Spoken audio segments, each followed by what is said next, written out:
We'll have a plan in place. You hope that Brossoit puts on a performance similar to last year then? I hope he doesn't need to put on that kind of performance. That's a better way of answering that question. So, but LB has proven to be a very good prospect in our organization. Played very well down there. As a staff, or at least half our staff has had a chance to play him, obviously, or see him play in the NHL. Pardon me. We were going to play him some games when he was here anyhow, a game or games, and why not tonight? That start against Toronto, is that a concern, or is that just a product of coming back from a long road trip? Well, either way, it's a concern because we come back from a lot of long road trips, and we weren't very energetic and a little bit flat. So, sometimes those games present themselves, and you have trouble with it. The good news is we responded as the game went on, but the bad news is we didn't start the way we needed to. Your experience, does the team play differently in front of a goaltender they haven't had in their net a lot, and if so, how?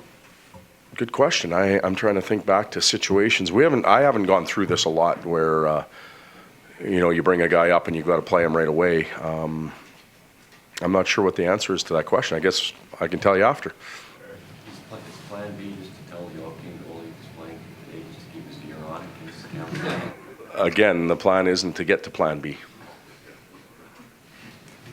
Todd, the Letestu, Cassie, and Hall line seem to generate some pretty good chances in the third period. The other night. Obviously, you hope that continues over.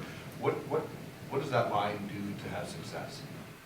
Well, I look at Zach's size and his ability to create offensively, hold on to pucks, Taylor's speed, and Letestu wins a lot more faceoffs than he loses. And when Leon, Taylor, and Teddy were together, they didn't win many draws, and they didn't have the puck a lot. So that group had only played for one period. The jury's still out on whether they're going to get things done. I believe they can. We're going to give them a chance to do that. But I think it was just a wake-up call for a lot of players, and they played like they received the wake-up call, which is what we needed. How does Connor get so many breakaways? Is that just his anticipation? Have you seen how fast he is? Both. Like he anticipates well. He's got great.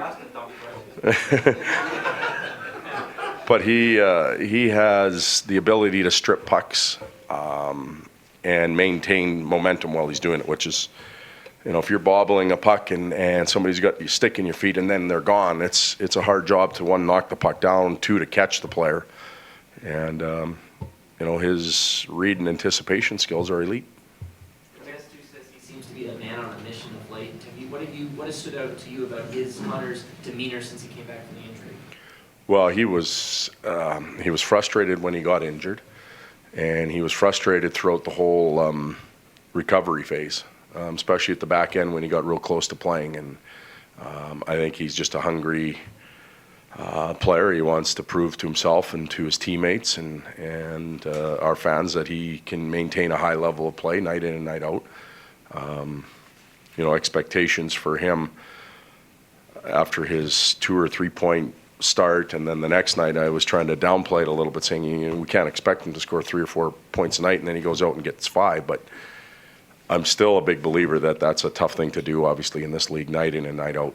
And, we just want him to continue to grow and evolve as a player and do the things he's been doing.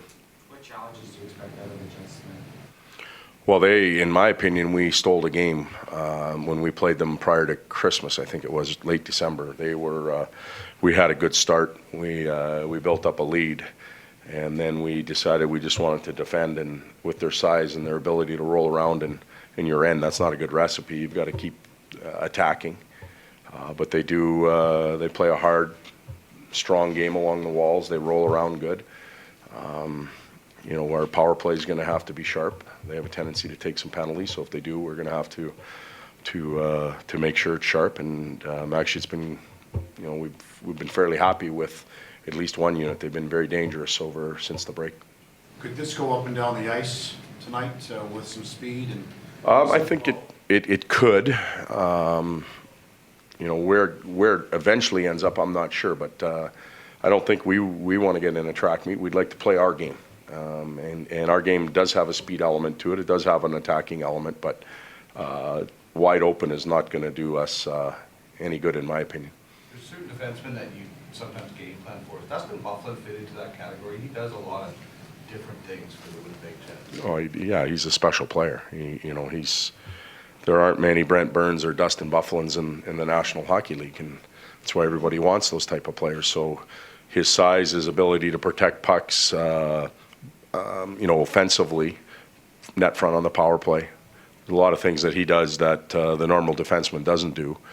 And then just his brute strength without the puck, defending, and the ability to hold off skilled players, and can play a lot of minutes, doesn't seem to tire. So he is a special player, and we're going to have to be aware of him, but they have a pretty good lineup other than him as well.